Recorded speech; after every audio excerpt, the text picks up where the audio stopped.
The following program is brought to you by Fanbags Cornhole, Chicago's official supplier of professional cornhole boards and bags. Choose from any of their officially licensed designs or have my boy Brian design a custom set using anything from a selfie to your company's logo. Visit www.fanbagscornhole.com and use the promo code BRAGS to get 10% off your entire order. That's www.fanbagscornhole.com and use the promo code BRAGS for 10% off.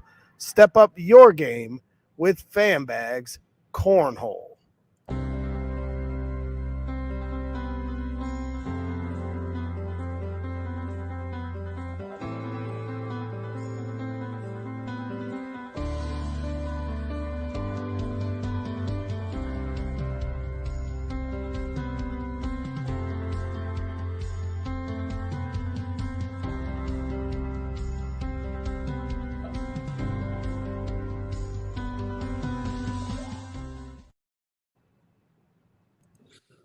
It's Zach Eady with Purdue men's basketball, and you're watching Boilers in the Stands.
There it is, ladies and gentlemen. We are back. This is Boilers in the Stands post-game show. I'm your host, Kraig Bowers Jr. Alongside me, as always, is my guys, Kraig Bowers, Joe Jackson, and Aidan Kunst. And there was an inside look at the post-game ceremony where they brought out the Big Ten championship trophy and let the confetti rain down on your 2023 Big Ten champions.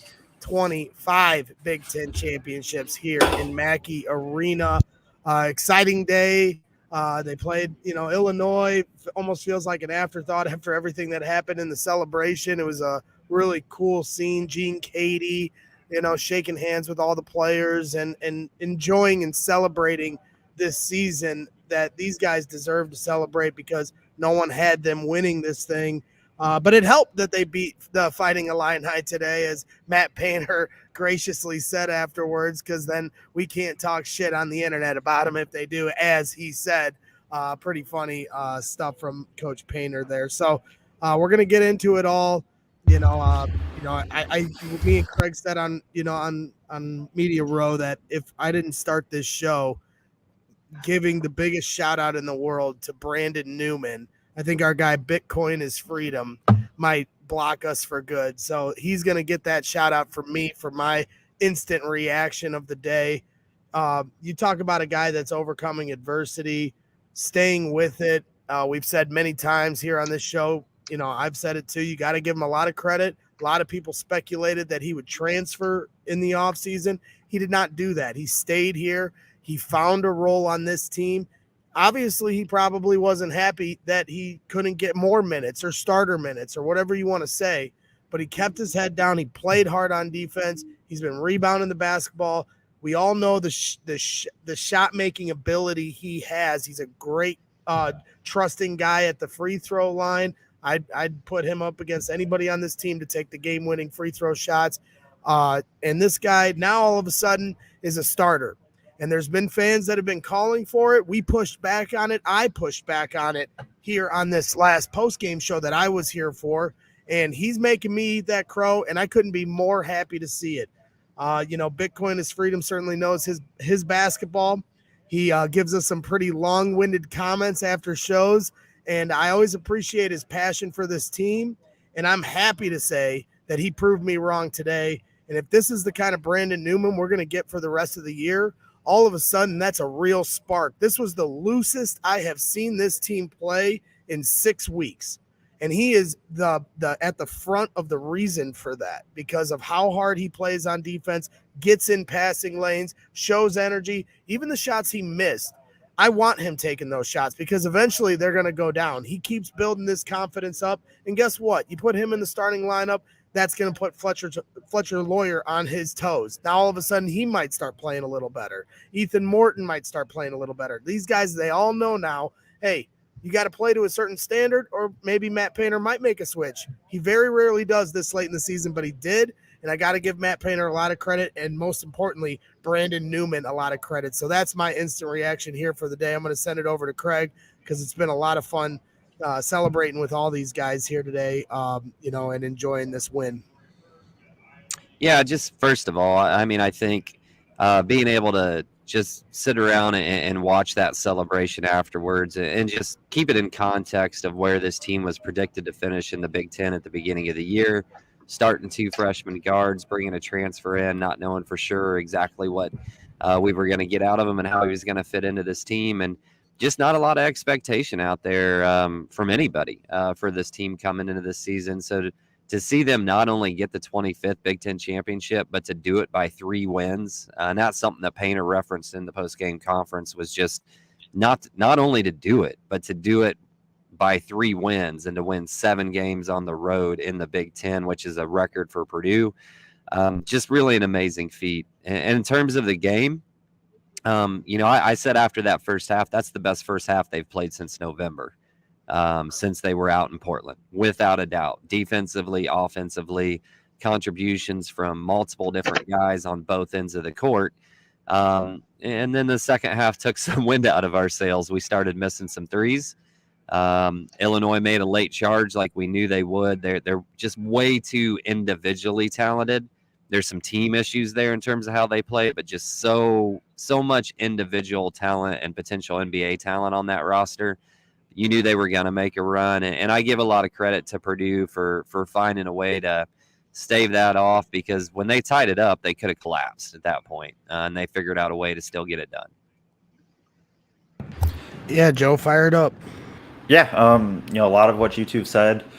I'll talk, I guess at first just won the Big Ten, got to celebrate it at home. It was cool. Seeing everybody cut down the nets, the confetti, the ceremony at half court before even the senior night stuff. Just really cool to be able to take all that in, and something I'll definitely remember for a long, long time. And then talking just more on the basketball, this is a team that at Wisconsin, you had a lead, go down in sometime late in the second half, but it was only a point or two. You fight back, you win. This is a game you have a 25-point lead at some point or something like that. 20-point lead, you let it slip, but you don't completely crumble.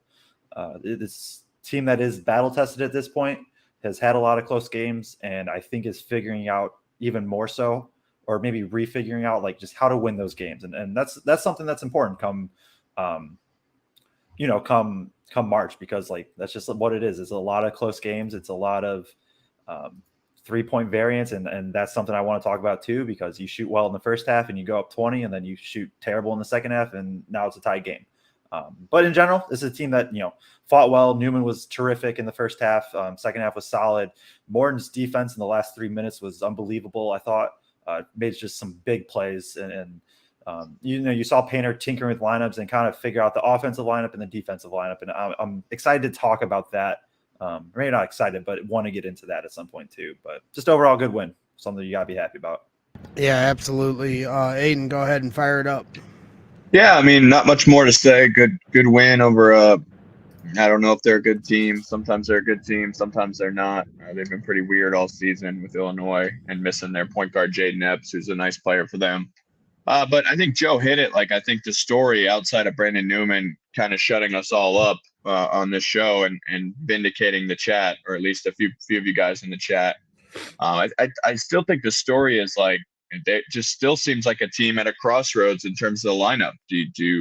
They went offense, defense starting at about the 6-minute mark tonight, with Gillis and Lawyer being the offensive, pair, and then Morton and First being the defensive group. And so, it's a little concerning that they can't find that perfect balance right now. They need more defensively, obviously, from Gillis and Lawyer, and I think they most certainly need more offensively from Morton and First. But they're not going to get that. Kind of are who you are at this point. And so now it's about trying to figure out the right times to put in the better guys to play defense, the right times to put in the guys to play offense. And it's going to be something that I think Painter will have to tinker with and keep working on throughout the Big Ten tournament. So I was happy to get the win. But, certainly as great as the Big Ten is, and it is great, and it was fun to see everyone celebrate that second half, man, that took some wind out of my sails.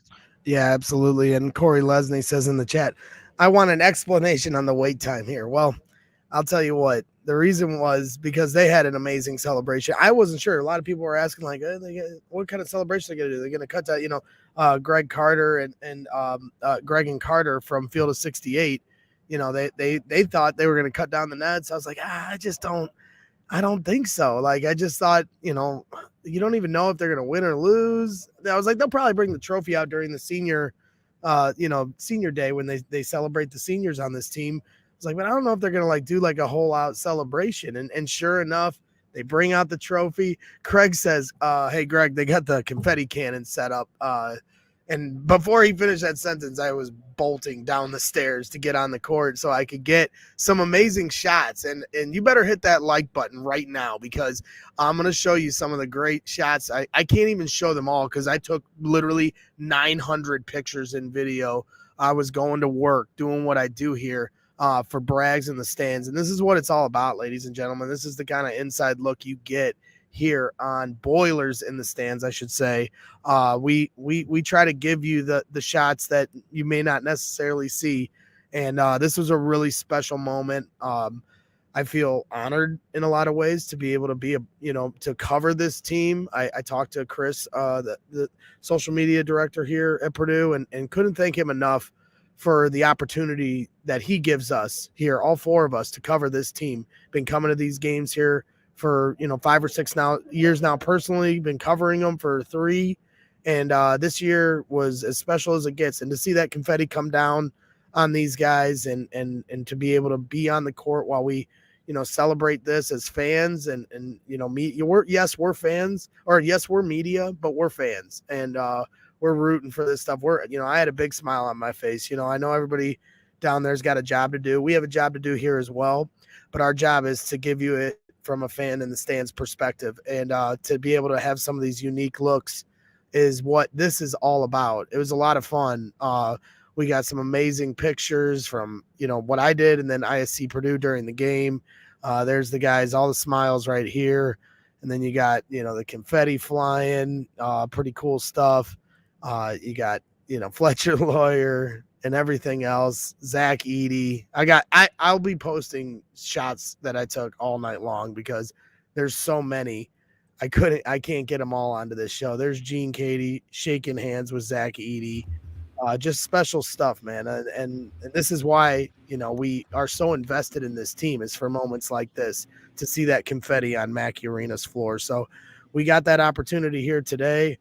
Kraig, as far as someone that's covered, that's been a fan of this team for so long, alum of this team, and I know how much you love, and I mean, we all do, but I know how much passion you have for this team. To be able to be there, be on the court, and see that stuff, what was that experience like for you personally? It was definitely special, and I kind of had to remind myself, like, oh yeah, I can go down to the court. Like there was I was like watching from above, and then I was like, oh right, I can go down there now.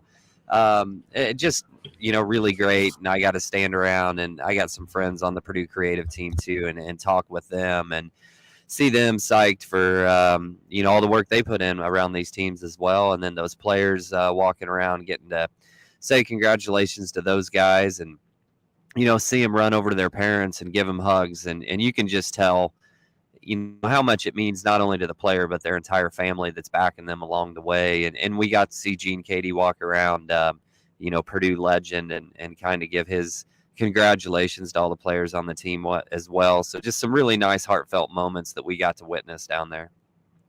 Yeah. And for you, Joe, I mean, you've been in that paint crew all year long.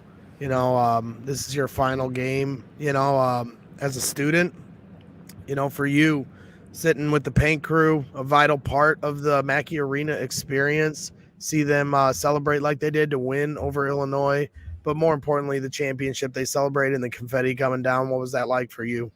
I mean, yeah, it was a great way to end my paint crew career, I guess you could call it. My first year was the 2018-19, and so that was also a Big Ten championship, but there was no, that was clinched on the road. So there was no celebration like this. It was just a really cool feeling, just knowing that as part of the paint crew, this is the last time. You see the win, and then you get to see everybody celebrate like this. I was fortunate enough to be in the lower bowl every home game this year. It's just an awesome time. It's anybody that's listening that is a student or maybe will be going to Purdue one day soon. Take advantage of it. Be a part of paint crew. Be a part of Ross 8 Brigade. Block party for volleyball. Take advantage of it all because it's fun. And, I think I tried not to take advantage or take it for granted this year of just I get to go to all these games. I get to sit, 6 rows up and all that stuff. So right. It's just so much fun. Yeah, it really was. And we're going to be, Kraig and I are credentialed for the Big Ten tournament. So we're going to be back in the stands at the United Center for me personally to be able to go into the bowels of the United Center, the house that Michael Jordan built, will be another special moment. So we just keep climbing the ladder here at Boilers in the Stands. Aidan, any final thoughts you had before we move on to the stats of the game as far as being able to be in Mackey Arena and experience this as, not just someone that covers the team, but a fan and someone that's just as passionate as everyone here in the chat and on this panel? Yeah, no, it's great, man. It's great to see the guys so happy. Walking around, hugging family, and it means so much to them. I mean, Purdue is the leader in Big Ten championships, and it means a lot to this program. It's on a personal note. It's I'm graduating in May, so it might be my last game as a student in Mackey. So it's cool, man. I really liked it, and like to see Painter give his speech and kind of give us some crap, the internet people talking about the team. So that was good too. And it was just a cool celebration. Good for Dave as well. We should shout out him. Yeah. Really good that he was able to kind of get recognized because he's been a good contributor this year. Yeah, like Joe mentioned, or put on Twitter, the interview we did earlier this year with David Jenkins just a few weeks ago still holds a lot of water. So if you're trying to celebrate one of the seniors on this team, please go back and watch that because he has a lot of humility. Shows great leadership during his senior speech. He talked about sacrifice. He talked about, his personal goal of wanting to get to 2,000 points, but he fell short of that here. He still has a chance, I guess, with the Big Ten tournament. I don't know. Do they count that in March Madness? Yeah, they do. Okay, so they do. So he still has an opportunity to get to 2,000 points, but he would have easily gotten that already if he had been at a different school.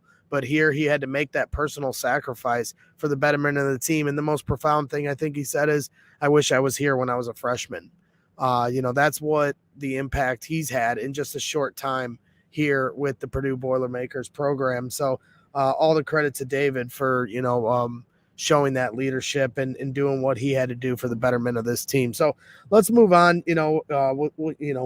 this was a pretty long-winded instant reaction start, but you know what? It's been such a great season. I think it was apropos because, we want to, pay homage to how much fun this was. I mean, it's just such a fun season and something I won't forget or take for granted. This show, and it's not over yet, so I'm sure the soliloquies can wait for later in the season. But the last game here at Mackey Arena, I'm very proud of what the four of us have been able to accomplish in such a short period of time. So wanted to make sure we touched on some of that stuff. Bro, you're going to make viewers get out a dictionary here with those big words. I know. Everybody's always surprised by my vocabulary. I wrote some articles for the Bears this week, and people were like, Bragg said, and it was like not even that complicated a word. I get I'm a caveman, but I watch a movie or two. I can find context in words. Come on, guys. Yeah, so the stats of the game, we'll run through them. We'll try to, not sit here for 2 hours because we've already been here pretty late, and I know everyone wants to get to dinner and things of that nature.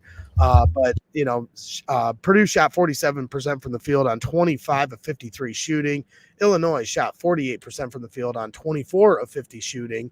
33% from the three-point line for Purdue on 6 of 18 shooting, and Illinois 7 of 22 from the three-point stripe, 32%. Free throws, once again, Purdue's having a little issue. You want to make all your free throws, and I get that's probably an unrealistic goal, but 20 of 28 from the free throw line, 71%. Illinois actually shot worse, 16 of 24 from the free throw line at 67%. Both teams missed 8 free throws.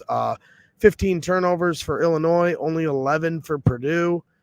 23 points off of those turnovers, 20 points off for Illinois off turnovers. Total rebounds, Illinois wins the rebounding margin, 30-29 total, 20 defensive rebounds for Illinois and 10 offensive, and Purdue had 16 defensive rebounds to 13 offensive. Second chance points, Illinois with 11 and Purdue with 10 second chance points. Bench points, Illinois with 22 points off the bench, Purdue with only 14. Points in the paint, Purdue with 36 points in the paint to Illinois' 32. Fast break points, 13 fast break points for Purdue, 8 for Illinois.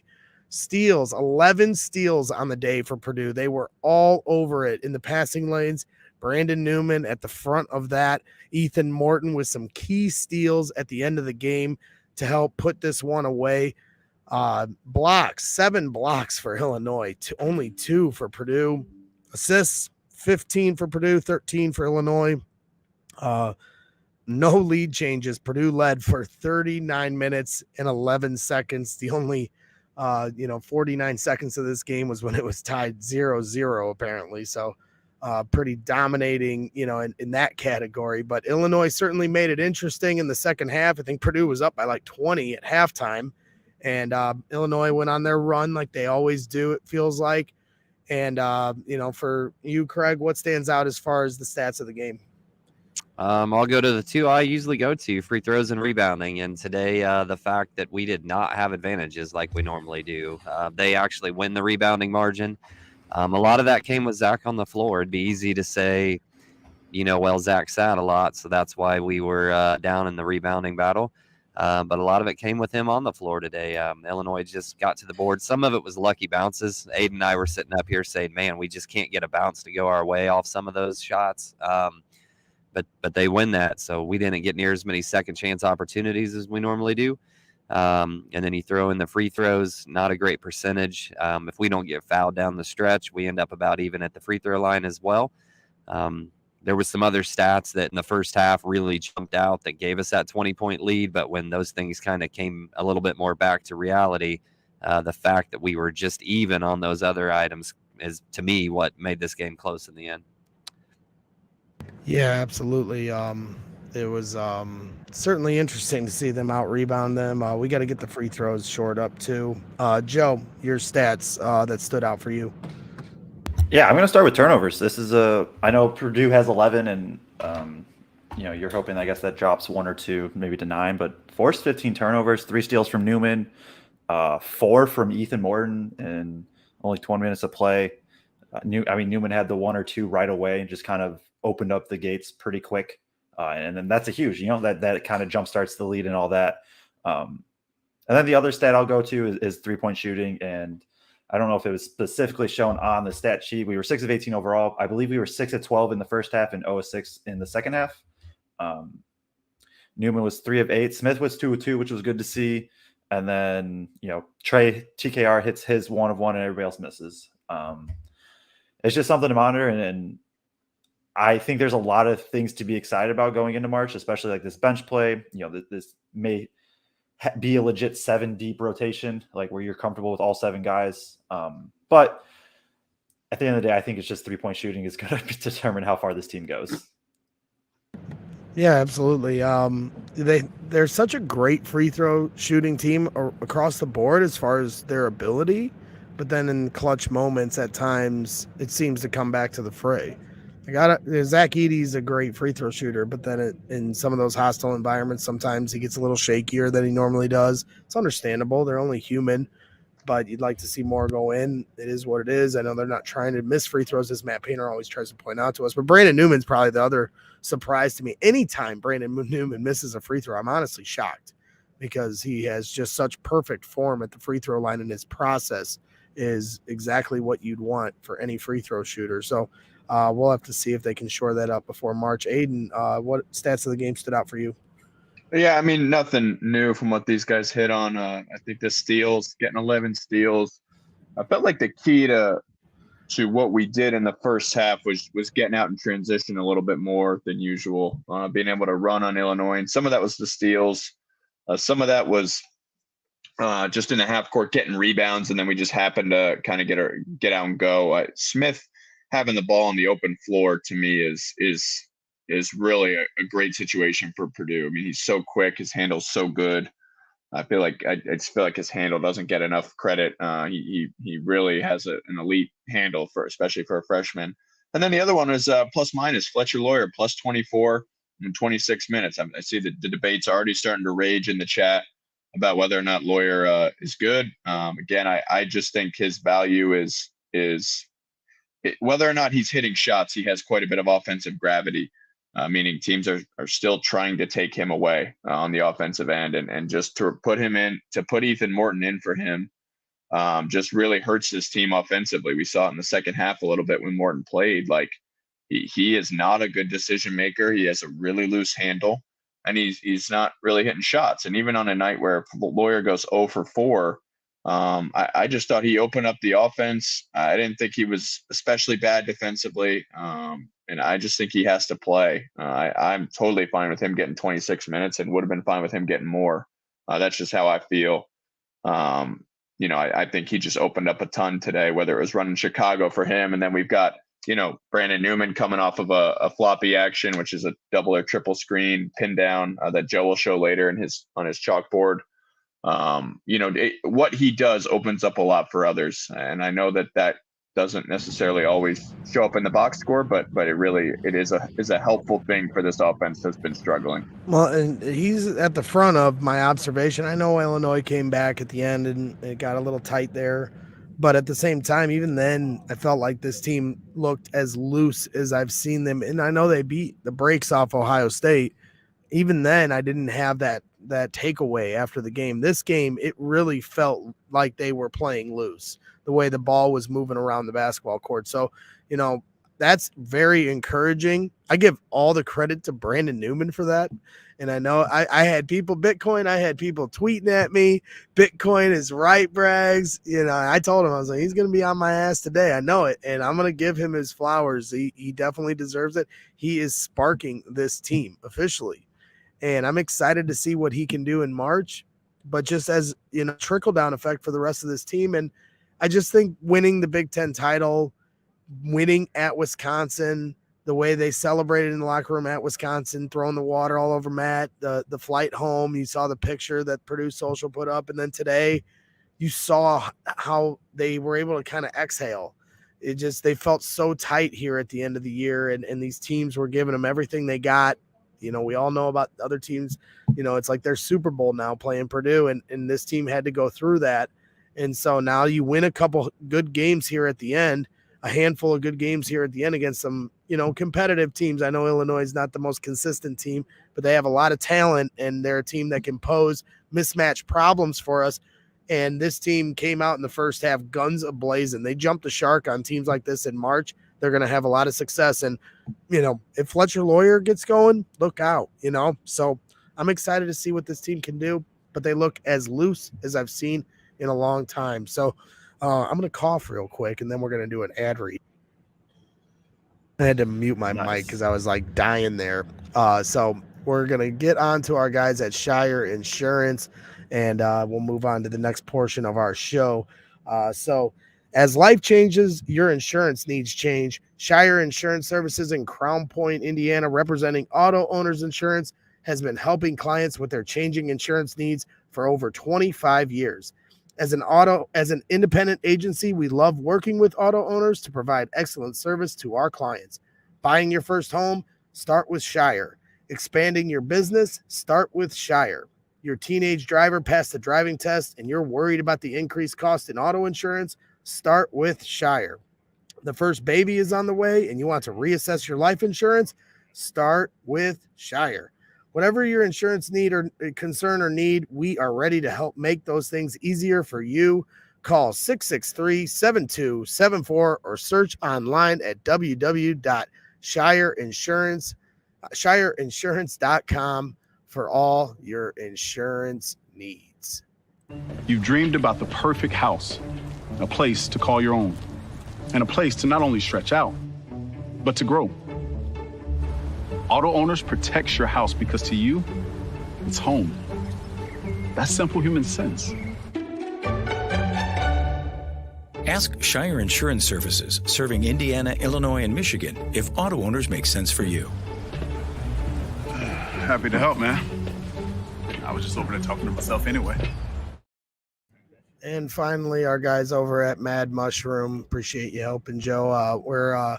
We've got our coupon code for Mad Mushroom Pizza. You want the best pizza in the game, the best cheese sticks in the game, make sure you hit up Mad Mushroom Pizza, any of their locations here in West Lafayette. If you use the coupon code BITS, you'll get 15% off any order you make. So that's BITS for Boilers in the Stands for any order you make at Mad Mushroom Pizza. We appreciate all our sponsors here on Boilers in the Stands. So moving on to our next portion of the show, I think we're going to move to the chalkboard. But you know what, Joe? I know there were some people that were, suggesting we change the name of the show or to your segment. I thought it was a pretty good suggestion. What do you say? Well, while the adults were away at U2 last time, it was just us kids running it. I secretly mentioned it to the crowd, like, should we change it to like Joe's X's and O's, something like that. So just seeing if we can get any feedback, and so maybe that is where we'll change it to. But I do have something either way, whether we call it Joe's Chalkboard, Joe's X's and O's, do have something, and it's what Aidan mentioned before, is the Chicago floppy action. And I think it kind of gets two birds with one stone today. One, it shows like even if Lawyer isn't scoring, he still has a lot of stuff. Oh, there it is, Joe's X's and O's. We did change it. The inaugural Joe's X's and O's segment. Congratulations! This better be a good one then. This is everything you dreamed of, right, Joe? I'm gonna try my best. Yeah, for real. But so, we all know the Chicago action. It's the pin down into the handoff, and we'll get into it. But then it's the floppy action, which is just basically running off like a staggered screen baseline. Usually it's like you have an option to go either way. And this is one that Purdue runs specifically for Newman, I see the most. And I don't know, Aidan, if at any point, Aidan, if you think they run it for somebody else, you can jump in and say that. But I think it's mainly Newman, and we'll get into it here. So basically, you start with your normal Chicago action. So you have Smith up here, and then they get to, Lawyer's going to come here. Edie's going to come here, get the ball, something like that. And then as this is all happening, so Edie gets the ball here. As this is happening, there's like a little pin here, so that way Gillis can come here. And actually, this is a little bit higher. So Edie's up here with the ball, and then Lawyer's cutting through. And this is just setting up Chicago action. After he screens, he comes here. And so now we have my eraser. After all that, we're in normal Chicago action. Edie's here, Gillis is here, Lawyer's here. In this case, it's Smith here and Newman's here. So then as, Chicago pinned down into this handoff. And as this happens, so now Lawyer's here. As that happens, Gillis comes down here. and then Edie kind of slides in over here. And I know that's pretty confusing drawing to see, but it's the Chicago action Lawyer. Gillis jumps down. Edie comes over. And so now we have, after that, you have Lawyer with the ball here. Newman's here. Now you have Smith, this, and then it's this floppy action, which is this baseline cutting. All of these are setting screens. And this is actually happening like as this handoff is happening up here. And then Edie comes down and sets to here and then sets the screen. All that happens. And then he comes around for three. And so it's just like it's a counter that Purdue can go to, right? Because when they are in this Chicago action that Purdue loves to just absolutely loves to run, right? It's here, Lawyers here with Edie's with the ball 0. Like teams are so focused on this, right? Like they're going to hedge here, which has kind of been the key to kind of taking away Lawyers, a hard hedge, kind of push him out back. But everybody's focused here, right? And then Edie's so dominant, you're focused on this role. You have shooters here. Gillis can pop out and shoot. Smith can be up here and shoot. Like there's so many options that then if there's so much focus up here on this, now Newman can just come off, like I said, on the floppy action, and then he gets a 3. I think they ran it twice today. I think Newman went 1 for 2 on him, if I recall correctly. But either way, it's just something that they run that's a good counter to just when teams kind of overplay that Chicago action. Yeah, absolutely. Great job. And your first ever X's and O's with Joe, or Joe's X's and O's. Which way should we do this? X's I like and Joe's O's X's with and O's. Joe's X's X's and O's. Okay. So there we go. And Greg, just to jump in real quick, like, yes, sir. I think that really speaks to just how good Payne is at just doing false stuff, right? Like you run a false zoom or false Chicago action, and then you got something coming behind it. All that false action to set up something else. They did another one later in the game in the second half that I just put on my Twitter where they basically ran Chicago action again, and then Edie just slipped it, and they got a middle post up, which is obviously better than a side post up because he can't help. So I just want to commend Payne and give him his props, because what he does on a game-to-game basis is pretty unbelievable. And even though sometimes he has personnel in there that isn't great, especially when we have that defensive lineup in, like they just find a way to get quality looks over and over again. So shout out to Payne, man. And I think maybe that can kind of lead into, if we want to talk, we can talk about Edie. I guess we probably want to talk about Newman, but we can talk about Edie because we never do, and it's always like 2 minutes when we do.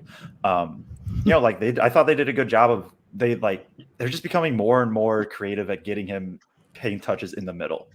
You saw early, and Aidan, what was it exactly? Because I can't. It's when the crowd was chanting for Edie to shoot a 3. It was usually like a handoff, and he just then slipped to the middle, right, and posted up. Yeah. So basically, they just ran that Chicago action, but it was Edie handing it to it was Edie as the screener, Gillis handing it to Morton. Yeah.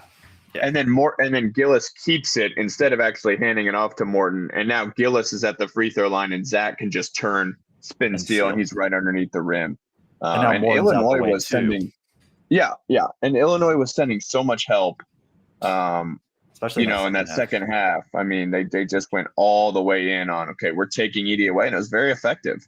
And it speaks to Purdue's reliance on Zach Edey. And I thought he had a solid game. I felt like a lot of the missed shots that Purdue had took really bad bounces. If it had gone straight up, Edey was in such good position, but it just bounced off to the side, got out, just where he couldn't get that offensive rebound. And as we've talked about all season, like sometimes Purdue's best offense is just missing shots because the big fella's down there. And you take that for granted, like, because it's just like, oh, he got an offensive rebound. But that is part of his skill, and just another reason why it's just stupid when people say, what they say about him on Twitter often. But he was a -10 in this game, which was pretty funny. There were times where he just happened to not be in for that big run. And Corey says he played poorly in the second half. That's fair. I didn't think it was his best overall game, for sure. But it certainly, they were sending quite a bit at him. If you go, I mean, it was Hawkins who's long, and then another guy, and at times another guy. You saw with Shannon getting that weak side block that may have been a goaltend into the lower bowl from the court. I don't think I've ever seen that before. I don't know if that was a goaltend or not. The crowd certainly certainly thought it was. But yeah, he's so consistent, man. Edie is really, really consistent game in, game out. Yeah, Yep. 17-6, and we're like, yeah, it's not it objectively is true. Like, it wasn't a great game, but that's just where he's at, and there's something to that part of it too, I think. Quick, while we're talking about Zach Edey, before we go to Brandon Newman, one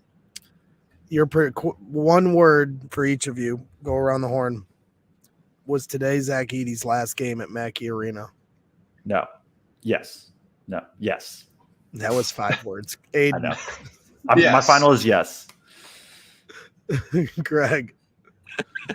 I have no, like, Joe, were you confused Okay, about the question? Like, I'm gonna be honest. I just One said a word. word, and then I was like, wait, no, that's not the one I wanted. My answer is yes. Aidan says yes. Um, Joe says yes. Yes. All right. Greg? Yeah. Yeah. You gotta say one, too. I mean, yes. The smart money's on him leaving. I mean, and then we're all going to be happy for him. It'll be hard, to not have that presence there next year. But, he has a chance to have some kind of a role in the NBA potentially. It's a big risk for him to come back with injury considerations. Even if he doesn't go to the NBA, he could go overseas and make a ton of money. So, And it's Derek's point is what it's about. Like, Yeah. It's his chances at the NBA next year aren't going to get any better, right? Like, it's not like he can come back and fix something, work on something to change his game. He's not going to develop a 3-point shot. I know if he'd have put one of those up today and put it down, then that stock rises real quick. He's conquered college basketball. I mean, he is beaten the game. Like he's mastered it. It's over, like. Yeah. I mean, the only thing that I would say would be the reason you'd come back if you're Zach Edey, and he's not going to do it. But if you were to have one reason, it would be to make a legacy. He already has a legacy here at Purdue. You play here one more year and win another National Player of the Year, you move into an echelon of players in the history of college basketball that it's the pantheon. You're up there with Kareem Abdul-Jabbar. I mean, that's not hyperbole, in my opinion, as far as his dominance in the game. If he were to win back-to-back national titles, and I understand Kareem's the top of that list, and he probably won 4 straight for all I know. That was a long time ago. But just as far as dominance to the game, he would be in that pantheon. And your personal legacy carries with you forever. John Wooden's statue sits outside this stadium. They might put a statue of Zach Edey out there. There's no Glenn Robinson statue out there, at least none to my knowledge. Maybe there should be. I know the guys at Field of 68 are trying to find the Robbie Hummel statue. But, you could secure a legacy that you want to talk about money. That legacy would pay off for the rest of your life. And it already will. So I'm not saying it wouldn't, but you add to that next year, depending on how they finish this season, if they don't achieve the goals they're trying to achieve, he could stay and achieve those goals potentially. That would be the plan. And now all of a sudden you're known as the greatest Boilermaker ever, over Rick Mount, over Glenn Robinson, over everyone. And so, I don't know how much that matters to him. I'm not sure, everybody wants money, but, I'm not sure if that's what drives him or not.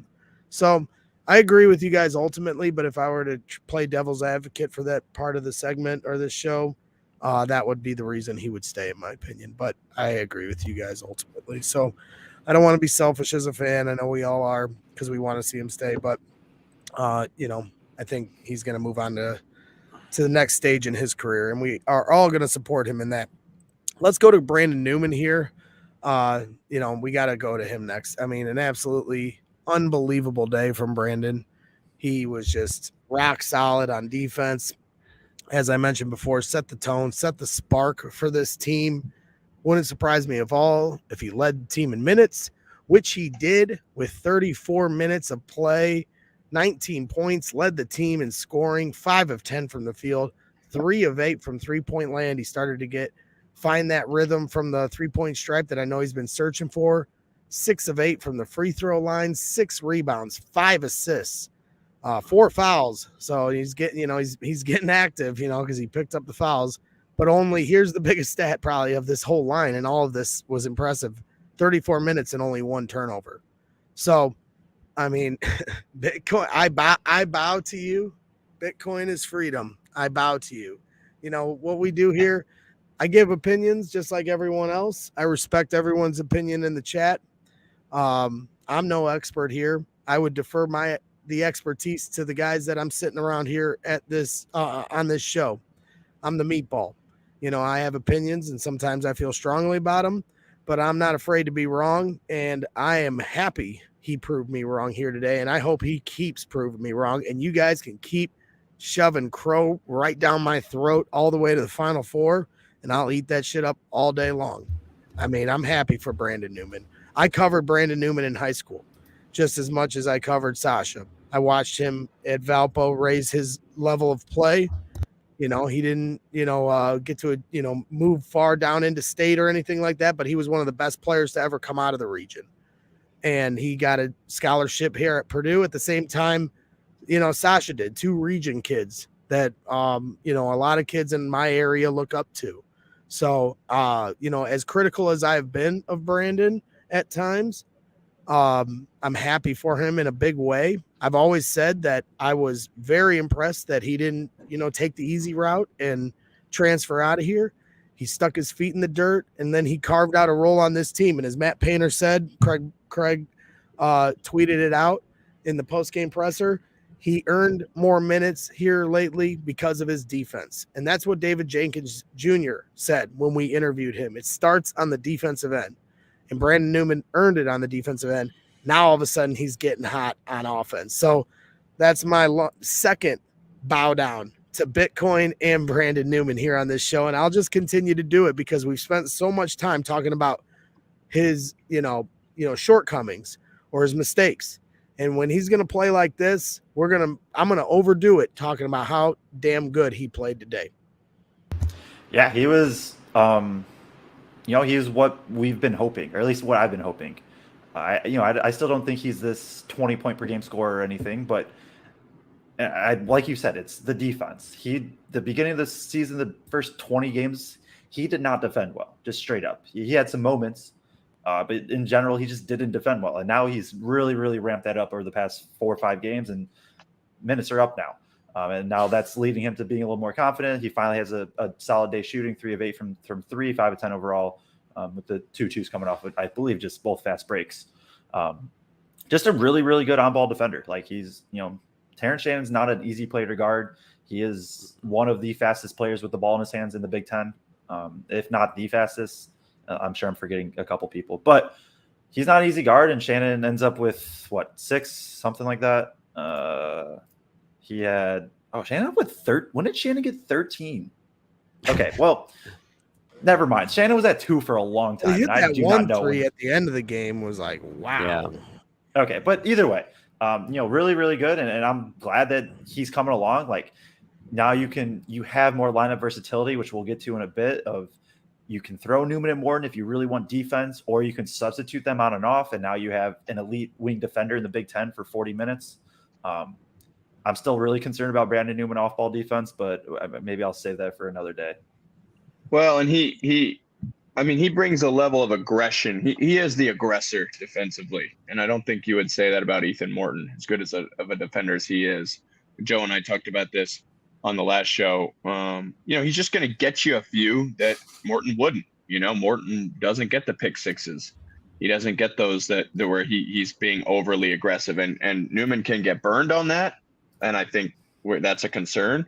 But he does bring a little bit of aggression and just intensity defensively that I think Purdue was missing. Purdue never turns teams over, and so Newman has added that. And I would also say he's playing well, but we need to see consistency out of him. That's been a thing for the whole time he's been here. Can you be consistent? Can you put together 4, 5, 6, 7, 8 games like the one he had today in a row? Obviously, he's not going to get 19 all those games, but can you shoot at a consistent percentage? Can you hit your free throws? Can you not get burned off the ball defensively? But it was always a matter of just locking in and playing defense. That was why he wasn't playing. And now he's doing that, and he's getting minutes that are according with that. Painter was never, it was never a personal vendetta against Newman. It was he wasn't producing, and now he is, and so he's gotten minutes. That and decision making, and the decision making has been a lot better lately. And Painter referenced that in the conference too. Just that, there were several times tonight when in the past he might have fired a shot. Yep. He had the one time where he kind of drove into traffic and didn't know what he was going to do with the ball. But you live with one mistake a game like that. Absolutely. He had way more positive plays than negative. I think it is a little bit of a chicken and egg thing, though. Like, those guys coming in for 8 to 10 minutes feel like they got to get their shots up, and they're a little more prone to pull that trigger. And with him getting the start, I think maybe that eases him and relaxes him of, I'm going to get my turn. I'm going to get my chances to put the ball up, to go ahead and make that extra shot, that extra pass when it needs to be made instead of trying to fire 1-2. Yeah, 100%. I mean, he took a three. There's a long rebound, comes right back to him. He's wide open. He doesn't take it. They kick it around a couple times, and I think Braden Smith knocked down the three.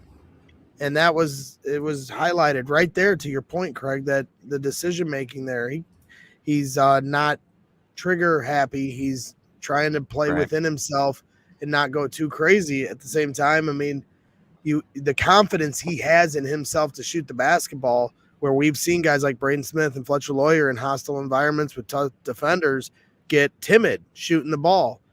Some of the shots he missed in the first half, we turned to each other here on Media Row, and I'm like, look, keep shooting, because they didn't look bad. They weren't bad shots. So if he gets hot, I mean, from the 3-point arc and he hit a few, it certainly seemed like he was starting to get in rhythm. Look out. And somebody said in the chat, Morton had a pick 6 too. Exactly. This kind of play is contagious. And now Morton is getting in those passing lanes, Brandon, because it's a trickle-down effect. If Brandon Newman's giving Terrence Shannon all the hell in the world, getting down the court, fighting through screens, just getting in passing lanes, making things difficult, that's where more turnovers happen. That's where more good things happen for the team around you. And now all of a sudden, Brandon Newman, where at times maybe off ball or things of that nature where he makes a mistake and someone else looks bad, well, all the positive things that he's capable of doing now all of a sudden trickle down, and now all of a sudden somebody's going to look good. So, it's really exciting to see this transformation, and Bitcoin's probably yelling at his TV screen right now going, I told you, if they had just done it, and we'll see. I mean, somebody pointed out in the chat last year, he got hot in the Big Ten tournament, and then in March it got ice cold. I mean, that's basketball at the end of the day. We're going to find out, and maybe Matt's got to just keep his eye on it. And, if you're in a tighter game, or, I mean, he was in at the end when it was tight. So, that's all you need to know is go ahead. This feels different than last year, just because last year it felt like he came in and made jumpers. And this year he's coming in and you're playing. Yeah, exactly. Because he's had a role all year. Yeah. It's not like he hasn't been playing. Last year he didn't play at all. And then all of a sudden, foul trouble, he shows up and hits 20 points or whatever he did against Penn State. And you're like, whoa, what is this? But he wasn't in the rotations where he'd been playing with these guys. He's playing with these guys all year, having a pretty solid role on this team. Now all of a sudden it's elevated, and I just think it's going to elevate everyone's game. And I've had people tweeting at me. I've seen it in the chat. Those of you that want to give up on Fletcher Lawyer, I think it's wrong. I think you're not looking at the bigger picture here, because the beauty of Brandon emerging and Ethan doing what he's doing, we all know what he's capable of on the defensive end, and you're a glue guy that maybe doesn't hit enough shots that we want, but he does a lot of other things well. Fletcher Lawyer gets hot with the rest of this team, because it looked like Braden Smith all of a sudden is ready for March. That's what it looked like to me today. He's ready. He went through this gauntlet here, and they came out Big Ten champs. They get to celebrate, hold that trophy, know what that success feels like, and they're all saying on the court, we got more trophies to win. Mason Gillis, I heard him saying that. Matt Painter said it. This ain't the end of the season. And they've got a bigger thing in mind here. And if Fletcher Lawyer gets hot with these guys, you might have that Final Four run that we've been waiting for. You guys as Purdue fans that have been a fan of this team a lot longer than I have been waiting your whole lives for that moment. It very well could happen this year. And so, I wouldn't sell anybody on this team short. They're a bunch of dogs. They have great poise. They've been through some tough stretch here for the last 6 weeks. They came out Big Ten champs. Give them a lot of credit. Yeah, and a couple. Go ahead, Kraig. Couple more things real quick on Newman, and then I'll move on. One is, prior to this, I really thought for a good portion of the season, you were kind of subbing Newman and Lawyer in the same role as I got to provide points on the scoring option, that type of thing. His emergence on the defensive end has really let 3 guys play 2 spots in terms of that 2 and 3 spot. So now you're kind of splitting those minutes between those 3 guys and rotating them around in different positions. He can come in and be that defensive stopper that Ethan was, or start in that position and Ethan replace him, whatever it is. But I just think there's a lot more versatility in the lineup with the emergence of his defense from that standpoint. And also, the other thing I would say, we talk about on-ball defense versus team defense. When we get into the tournament, we start facing some teams from other leagues, whether it's the SEC, the ACC, with really athletic guards. A lot of those games become more one-on-one. What can you do as a defender?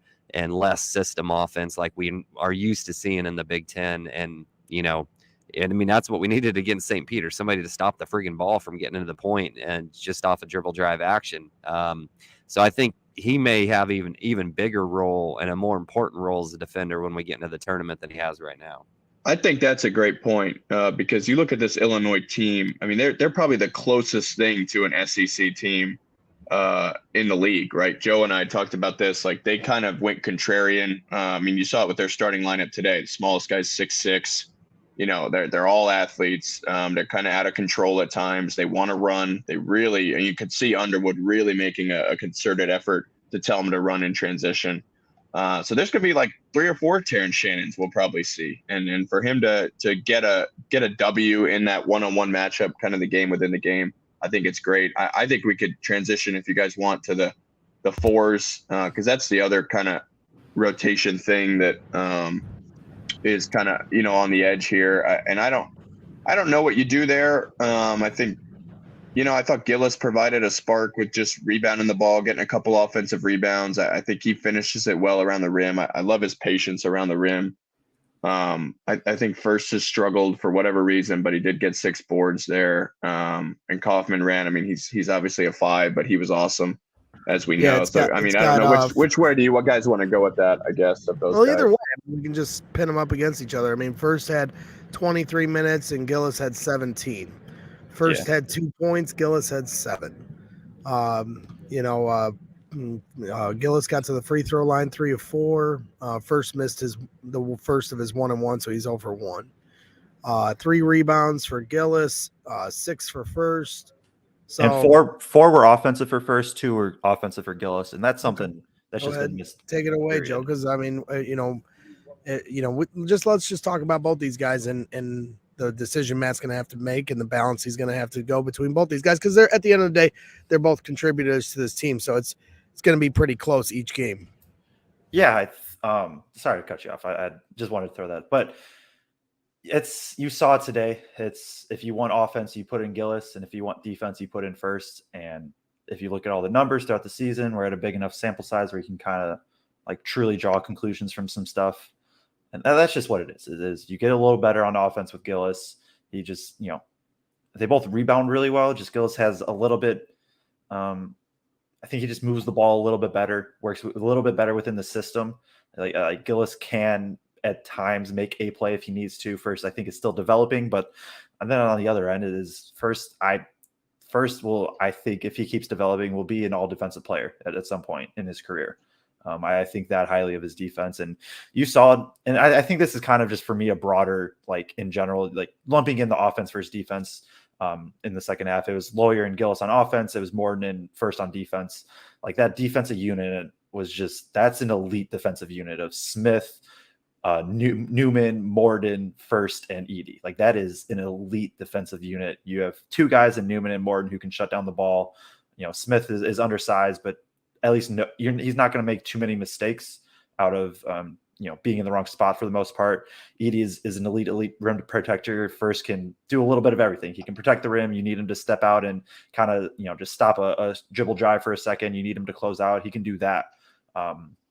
And so I think that's why he's going to end up getting a couple more minutes, just because you saw it today when you play offense, defense, especially with how Purdue plays and draws a lot of fouls and feeds it to Edie in that, there's more substitutions for the defense to come in rather than the other way, whereas Purdue doesn't foul a ton. And so now Gillis can't get back in. And it's if you could combine the offense and defense into one player, Purdue would be set at the 4. But they'd have a hell of a 4, wouldn't they? Sorry to cut you off, Joe, but I was just going to throw one thing in. It's just I remember a practice that I went to where Painter had talked about that. He was really talking about how his 4 men needed to become better decision makers, and he included TKR in that. This was preseason, and first TKR and Gillis, and he was just stressing the fact that our 4s are not good enough decision makers, and we've seen that bear out. But if you're the 4-man offensively, what do you have to do in Purdue's offense? You have to dive to the basket. You have to hand the ball off. You have to hit open threes. And you have to offensive rebound, crash the glass, right? I think if anyone's arguing for first, and I don't know that they are, that 3 today on the wing that he just missed is why you can't play him consistently. And he has got to be able to knock down shots. And so I think in the tournament we need what, Joe? 6 points, 2 catch and shoot threes, a couple offensive boards. And then defensively, just don't make any bad, mistakes. And usually those 2 don't. I think first is a little more reliable, but it's kind of interesting to see the back and forth between those 2. It's just so tough, right? I think combined you want 6 to 8 offensive rebounds would be amazing. And I think that's the first thing is, like you said, you crash, you dive, get offensive rebounds. So that's step 1 for the 4s. Step 2 is knock down a 3. Gillis has done it more consistently this year. Well, Gillis has been way better as of late. Is that even true? Gillis in general is a more reliable shooter than first. And I'll stick with that one for now. But and then on defense, like you said, just don't make plays, and it's just tough. I don't know how to balance it. I'm glad I don't have to figure out okay, this is when we need to get these guys in and stuff like that. Maybe. Because with Edie, you can't run stuff for first because he could be a good slasher at his size and athleticism, but that's just not the offense. And I'm not saying you should change it for that. So, yeah, I don't know. Do you have any thoughts on it, Kraig? It's tough. I think both are elite at what they do. I'm confident in that, but I don't know how to balance it. Yeah, outside of most of our points from the 4 are going to come from offensive rebounding, other than the occasional back cut. Where Zach hits them, cutting to the basket off of him, posting up, and the occasional open 3. I guess we do run some stuff for Gillis. If he hits a 3 early, it seems like Painter will run some action for him to get him an open look from 3. But it's not like we're counting on those guys to put in 15 a night or anything like that. And I think they both do a nice job. They both excel slightly different areas, but they're both going to be important to what we do in the tournament, but neither one of them are going to be relied on for scoring as a huge threat. Aidan, my mom just texted me and asked how you guys did in sectional play this week. We lost. We lost, unfortunately. Yeah, we covered that the last show, Greg. Well, I was drunk in Indianapolis, rubbing elbows with NFL elites like Rich Eisen. Jerry Jones. Yeah, Jerry Jones. You met Rich Eisen? Yeah, it's it's a crazy scene down in Indianapolis. I was covering the NFL Combine for CHGO, my other job here in sports media, and yeah, it's pretty unique down there. I'll be real quick with this, but yeah, every coach, scout, GM, agent, player, media member, they're all there. It's pretty wild, and they only go to 2 or 3 bars every night, and they stay there late at night, and everybody's networking and talking. I was at St. Elmo's, and I got to get into St. Elmo's Steakhouse. We actually walked up, and they gave us a table, which was pretty shocking. And as we were leaving, Jerry Jones was walking in, and he walked right past me. I put my hand on his shoulder. I was like, "What's up? I'm Greg Braggs." And he was like, "Hi, I'm Jerry." And I was like, "Nice to meet you." My producer, who was Lawrence, we had dinner together. He was laughing at me. He's like, "You're crazy, man. Just because I don't care. I'll walk up to anybody. You know, I'm one of the richest men in America, Jerry Jones. Whatever. Has he ever laid brick on a house? No, he hasn't. So I go, yeah, well, Jerry will know me eventually. So figured I'd introduce myself. There you go. We're getting big time here at Boilers in the Stands. To a much lesser extent, or actually maybe even more famous, honestly, and a better meet is I met your mom today in the stands a little bit. You met my mom. Nice. And your wife for a sec. There you go. Yeah, I brought my mom and my Mom wife. Brags is very, very cool. Yeah, we were doing it up today, having some fun. You know, so I wanted to bring the family because I haven't seen them all week, so they had to come with me. You know, but my mom is very passionate about this. Jenny hadn't been to a game all year, so it was a fun time and it was cool. Just a cool moment after the game, like I said, to see the confetti and the players and everything else. Trey Kaufman-Renn knocked down a 3. Here's that picture from our guys over at ISC Purdue. Make sure you follow them at ISC_PU for some great Purdue sports coverage. Purdue basketball right now for them, but they do everything Purdue sports related. I love seeing Trey shoot that shot. I guess Kraig peeked out of his eye and saw Matt kind of give some big eyes when he had the confidence to put that up, but he knocked it down, and I like that because it's just another wrinkle in his game and challenges defenders outside of what he does in the post. He's another guy that's shutting me up every night when we talked a lot about whether or not he has strength. He shows a lot of strength, you know, on a daily basis, and you know, maybe I misspoke on that as well. You know, I think he could, I think we all have said here he could do a little more on the defensive end, but you watch this guy and the way he battles underneath in the post, he's certainly as strong as they come. And to see him knock down a 3 today, hey, that's a big part of his game too. And maybe something we'll see more of going down the road. But, every little bit, you throw different things at, teams trying to scout Purdue, and, that just takes away from other things they can scout, and it's just going to give them more headaches and keep coaches up at night trying to figure out how to guard against this team or plan against this team. So certainly it'll be interesting to see what we got there. Can we talk about him for just a sec? Absolutely, have him, because I think he's really come on strong the past couple games, and I'm at the point where I'm confident in him playing in March. Not crazy minutes, but spare Zach for 8 minutes, and then maybe play a couple at the 4. Like, I don't know if I'm just, choosing to see the good and just hanging in on that. And maybe I'm missing some stuff, or maybe I'm just not being realistic, but I really think he's been good. I think he's kind of shown where he's at as a defender. Like, I don't trust him in a one-on-one post matchup. I think and part of that's because he's backs up Zach Edey. And so the physicality is just insane that he has to adjust to from there and that, but can slow guys down on the perimeter. He's not like an elite perimeter defender per se, but I don't think he's going to get blown by every time on the perimeter at this point.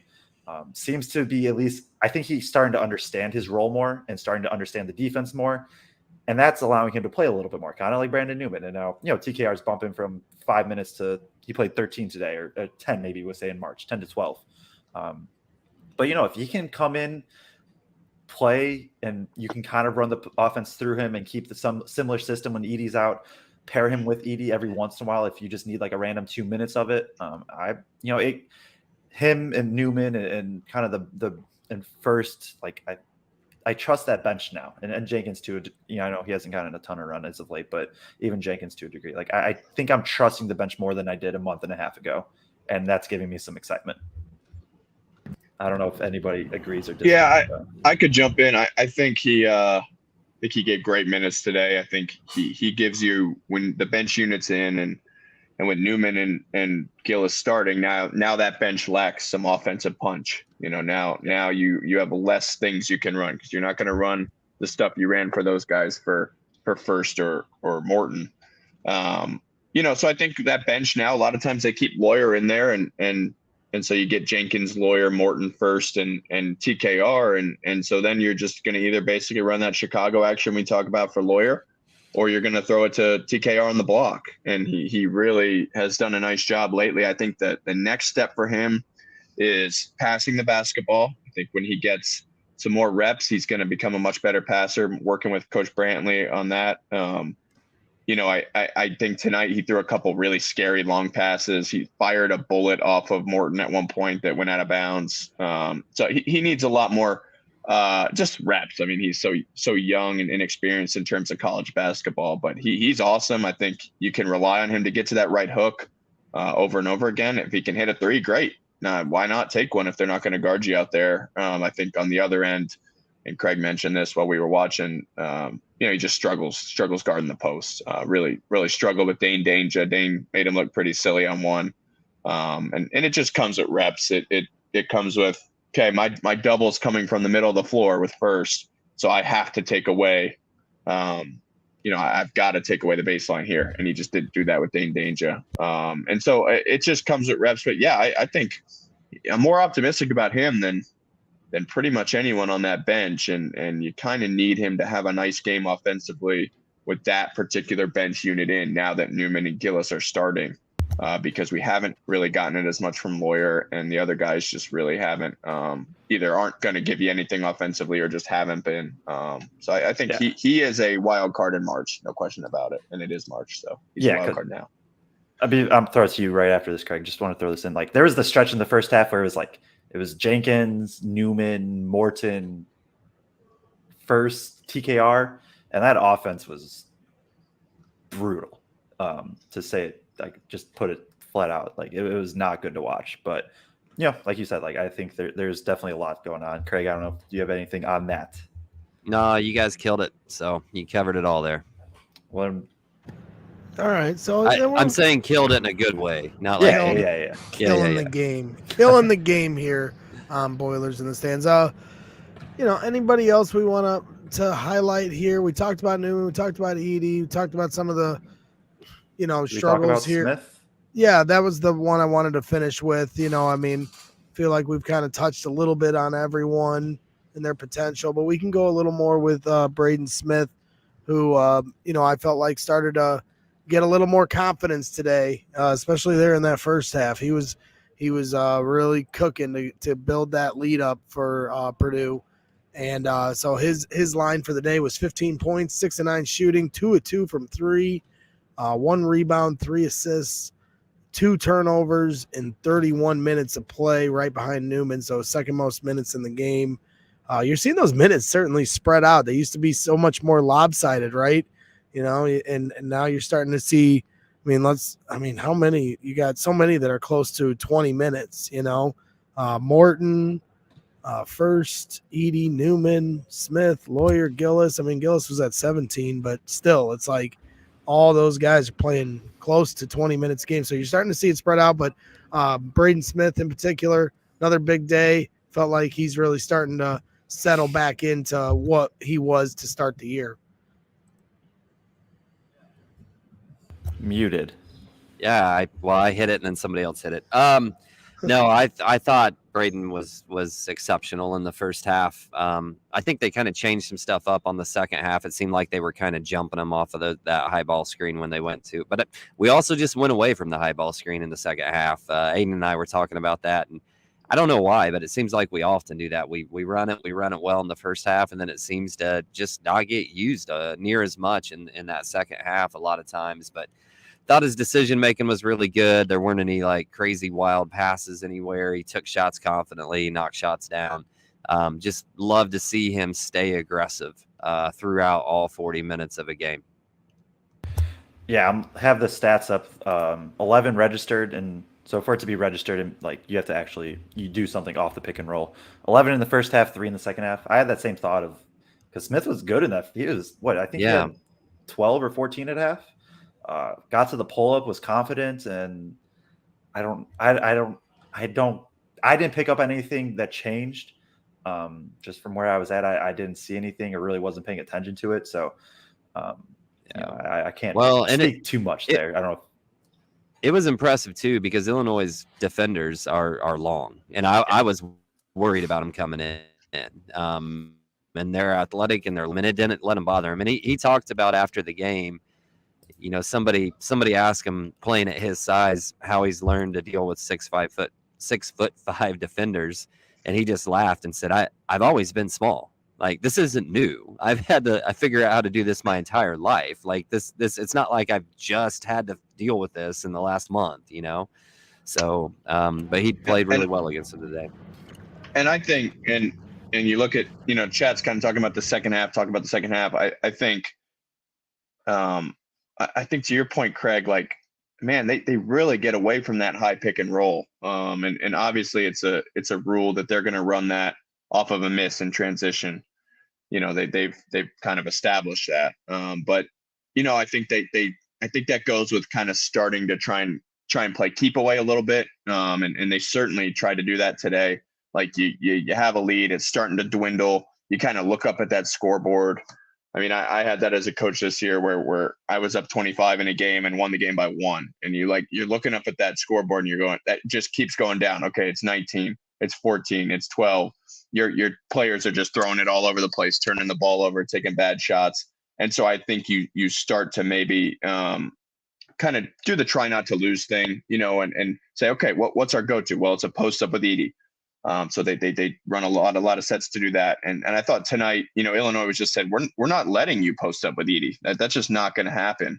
And so ultimately until the final, you know, bucket by Edie, where they made a great adjustment and had Edie catch it a little bit further out from the rim than usual, still in the middle of the floor, but it's further out from the rim than usual. And it let him make that counter move. It gave him the space needed to make that double move, which he did effectively. But I do think, Kraig, and we've talked about this over and over again, like, get back to the high ball screen offense. Those are your two best offensive players by a healthy margin at this point in the season. Like, let those guys make decisions. Let Braden make decisions. He had an awesome play in the first half where he drove baseline. What does he typically do? Jump, throw it, turnover. What did he do today? 2 feet, surveyed his surroundings, shot fake, gets that little layup because they bit hard on him trying to pass it. So, yeah, really great first half. Braden goes in and out a little bit, I think, mentally. I think when he's locked in, he's saying, I'm shooting it all the time.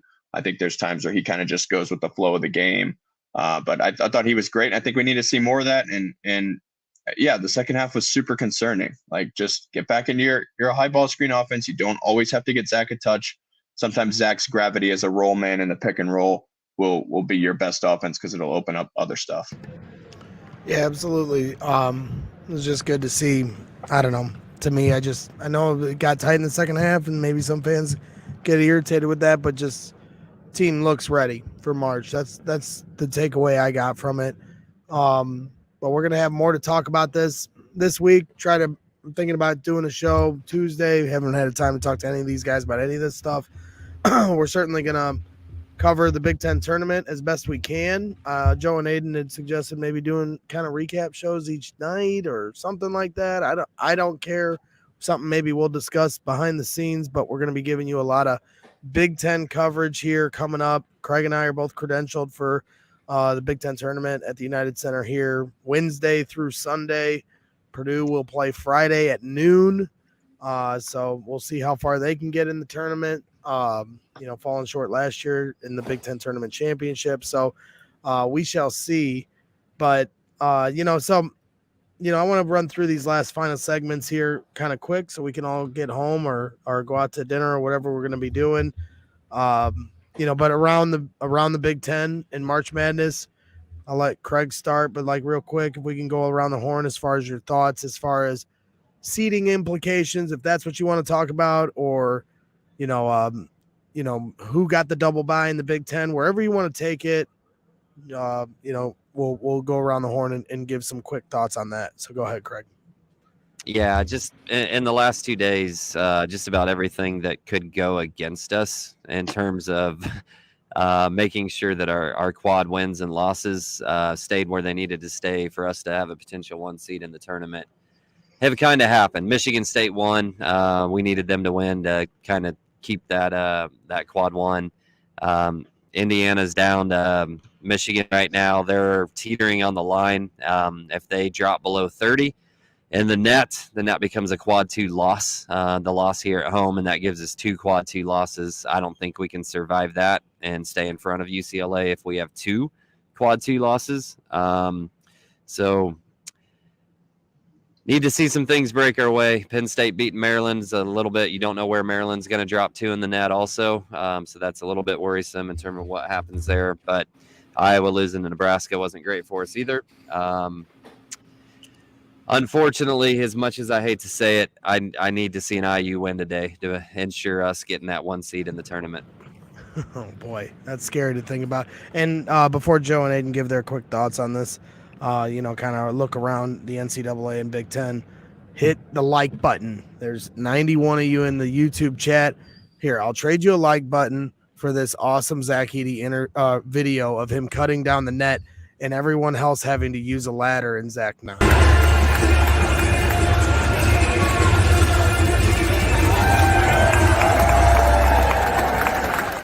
That was a pretty funny moment. Everybody's climbing up the ladder like 4 or 5 steps up. Zach acted like he was going to go up the ladder and then just went around it. Like, I got this from down here. So it was a pretty good moment. Joe, Aidan, you got any thoughts from around the league or the Big Ten? My thoughts on the Big Ten is it's still just wild. Like I'm looking over at schedule, IU's down, like you said. Northwestern still plays Rutgers tonight, and that's gonna, if Northwestern loses that, then they might, they probably drop out of the double bye, and then if Rutgers loses, they might not even make the tourney, and there's still that's the story of the Big Ten is we knew it was going to come down to the very last game for everything, and that's where we're at. I don't know who's going to be the double. I guess Michigan State looks like they've locked up a double bye, and they're the only team that has. So they'll be the only team for sure at 8 losses at the end of the day, and it's just wild. And then even the NCAA in general, Houston almost loses, Alabama just lost, and they've had some close games. UCLA looks good, but their resume maybe doesn't quite stack up. It'll be interesting to see what happens with the 1-2 there between us and UCLA. So. My thought is craziness. Willie Dean in the chat says Michigan's up 60-54 on IU. Doesn't give the time, though, Willie. How much time's on the clock? Yeah, give us a little more detail. Kraig, do you know what it is? 7:35. 7:35, Willie. No, it's 60-56 with 7 minutes left. 60-56 with 7. Craig's got that super internet. He's ahead of everyone. Didn't have the last play, my Corey bad. Lesney says, when's the last time we won the big tournament? I'm pretty sure the one time they won it, there's banners up here that say it. I'd have to find it, but there's one that has tourney at the bottom. I think it's there's 09. One that has 2009 men's Big Ten championship, and I'm pretty sure it was at the United Center when they won it. Somebody else would have to go research that, but I'm fairly certain that's where they won it. Aidan, do you have anything to add to around the league? Just interested to see how the night turns out for our game purposes for the 8-9 seed. As to who Purdue would face. There's still 4 different scenarios. If Michigan wins, there's a chance we see IU in that game, in that first round game on Friday. If Indiana does come back here, then we could potentially see Michigan. We could get a Rutgers Northwestern 8-9 if Indiana and Rutgers both win, so a chance for some revenge there. To me, the Big Ten tournament's just about maybe trying out some new things. If you win, you win, but I almost I don't want to say I almost want to lose, but I almost think going all the way can take it out of a team. And I think maybe we saw that last year with Iowa, going all the way and then just laid a complete egg against Richmond in the first round. So I'll just say I wouldn't be too upset if we have an early exit. I'd like to win the first round game, but if we were to lose Saturday, would not be too upset with that at all. Zach Edey just liked a tweet from the Brags in the Stands account Nice. of Matt Painter saying that friend of the show that we can't talk shit about the Boilers on the internet because they won today. So Zach's having some fun looking around at some of the content. We had some great pictures of him today and the rest of the team.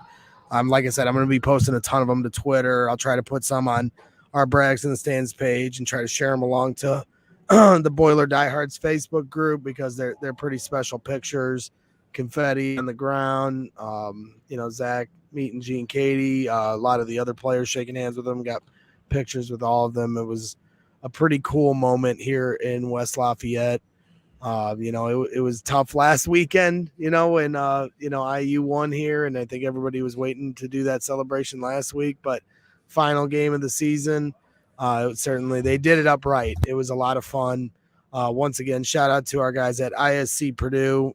They had Ben Kolodzinski was here, but Dave was out with his family. I think they had a soccer tournament in Ohio, but these are the pictures here provided by ISC Purdue that were during the game. They do such a great job, and they're going to continue to do a great job here for the Big Ten tournament and beyond. So, I think that about wraps things up for here today. I'll let you guys, if anybody has any final thoughts, fire away. If not, we'll just say thank you to our sponsors and we'll say good night. Kraig wants to say good night because I think he's going to Harry's. You going to Harry's? I'm gonna go meet up with the guys from Field 68 Sleepers Media somewhere. So. Yeah, Greg and Carter are out working the town, painting the town gold. I'm not gonna say red. They paint the town gold around here in West Lafayette. Any final thoughts, Aidan, Joe? So I just had to give a quick shout out. I wore this today for anybody that saw. My girlfriend just whipped it up today. Look at that. We are currently Purdue is currently 1-0 when I wear it. If you're superstitious. Where did you get this, Joe? My girlfriend made it. She just crocheted it today. So there's only one of these because I feel like you guys could become millionaires from this. That's what she did a really, really good job. So I just wanted to give the shout out there. I don't know how long that took her, but I'm just telling you, Joe. You guys, can we get a Brags in the Stands line, a Boilers in the Stands line of those? Yeah, there we go. Some merch. I mean, that'd be great, but just in general, like if you kept it just like that, I think every every basketball fan in the country might wear this thing. Like I think you're onto something here, Joe. Like this is something you guys need to literally. I'm not even joking. Everyone hit the like button for Joe's hat. This is incredible stuff here. That's pretty cool. Yeah, it is. So maybe we can get some merch for it. Who knows? I mean, that's awesome. I'm telling you, you guys could be millionaires off this thing. It's really good. So yeah, that's pretty cool. That's my final thought. All right. Derek says, Kraig, tell the Field of 68 guys to stop hating Purdue. Oh, is the Field of 68 line tonight? Like, does this win prove Purdue can still win the championship or something along those lines? Like, that's their title tonight, right? Yeah, man. They got to talk about something. They're gonna pitch a new team every show or every week and turn on a team. That's just kind of their shtick, So we get to continually root for our team on here. So I'm really excited to go to the Big Ten tourney. House of the second best basketball player in the history of the NBA to watch some games next week. See, that's what happens when you say slander. That's dangerous slander on this show. I want an in the same building right now. Go choke him out. Go choke him out. He's just right down from you. Yeah. It's just he's the best winner in the last 50 years. Second best player. Throw that at him. I can't believe this is how we're ending the show with Michael Jordan slander of all things. What are we doing here, people? Well, what we're doing here is it beats Boiler down. Yeah, it definitely beats Boiler down. Yeah, all right. Fair enough. All right. Thank you to our sponsors. This has been a lot of fun here on short notice, bringing along our guys at FanBags. Make sure you go and visit www.fanbagscornhole.com. Use the promo code BRAGS for 10% off. Go ahead and get some boards. They are the best in the business. Weather's starting to break. Everything's starting to get warmed up. Make sure you go and get yourself some fan bags. We appreciate them as our sponsors. Shire Insurance. Make sure you call 219-663-7274 for Shire Insurance Services, representing auto owners insurance. Visit www.shireinsurance.com. And then, of course, our guys over at Mad Mushroom. Use the coupon code BITS for 15% off any order you make. Want the best cheese sticks in the game or the best pizza in the game, you go to Mad Mushroom. And then also make sure you're following our guys that you're seeing here on this show with what they do on their own right. Feed the Post with Joe Jackson and Aidan Kunst, a Purdue basketball podcast. They're giving some great breakdowns weekly on there. So make sure you follow them at feedthepost_ on Twitter. So that wraps things up for today. We got more coverage to do this season, but this has been a great year. It's been really fun getting to know you, Joe and Aidan here. We're going to start getting into some stressful shows with a lot more meaning. So today's a day of celebration in a lot of ways for obviously what the team did on the court, but what we're doing here at Boilers in the Stands. I had more than a few people come up to us and say hi. I want to give a shout out to Kristen, who stopped me and Kraig in the stands here today and was really excited to meet us and say hi. And that's a very humbling thing when, we enjoy when people, talk about how much they enjoy what we're doing here. I don't take that for granted ever. Her husband, Kraig, as well. I want to give a shout out to him. Thank you guys for all the support. Everyone in the chat. Thank you guys. This means a lot to us. It's very humbling to see how much people are enjoying this. Joe, Aidan, got to give a shout out to you guys. You guys ran the ship on Thursday while I was out partying with NFL elites. I was watching a little bit. I couldn't hear anything. I was bragging about it the whole time and bragging about you guys. And everybody's like, yeah, we don't, they're all a bunch of Purdue haters. They're like, we don't get shit about your Boilers. So I was like, watch, this is awesome. So you guys did an incredible job on Thursday. That was cool to see Purdue get the win. Thank you. So, hey, we're going to be back maybe Tuesday night, try to get a show in, maybe get a guest on. I was talking to some of the Purdue alums. I had one, Brandon McKnight, begging to come on. And I was like, hey, man, I'll hit you up. I was telling him I was gone next week. He's like, I need to get on this show. Rafael Davis apparently on Thursday was saying he wants to get on. So now, hey, now we don't have to ask. They're asking us. This is how the turntables around here at Boilers in the Stands. So we're just going to keep growing brick by brick, keep building this thing up. And everyone tuning in that supports this show, you're a big part of that. So please hit that like button, hit that subscribe button. So for me, I'm Kraig Bowers Jr. Alongside me, Kraig Bowers, Joe Jackson, Aidan Kunst. This is Boilers in the Stands. And always, always Boiler up. Please welcome